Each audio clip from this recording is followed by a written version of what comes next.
அமெரிக்க அதிபர் Donald Trump உலகளாவிய பாதுகாப்பிற்காக கோல்டன் டோம் என்ற புதிய ஏவுகணை பாதுகாப்பு திட்டத்தை அறிவித்துள்ளார்.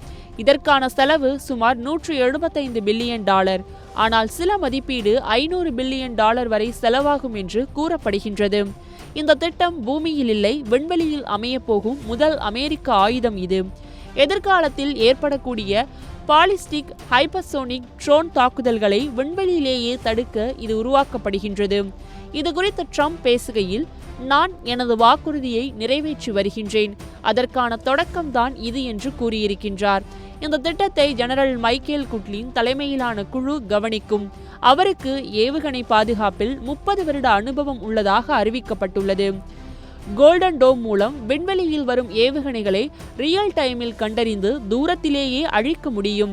நிலம், கடல், விண்வெளி மூன்றிலும் ஒரே நேரத்தில் செயல்படும் இந்த அமைப்பு உலகின் எந்த மூலையிலிருந்தும் வரும் தாக்குதல்களை எதிர்க்கும்.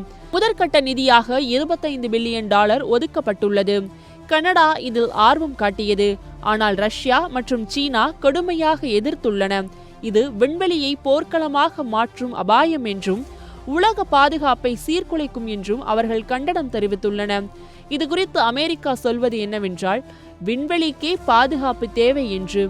ஆனால் உலக நாடுகளோ இது பாதுகாப்பா இல்லை போர் துவக்கமா என அமெரிக்காவை கடுமையாக எச்சரிக்கின்றது.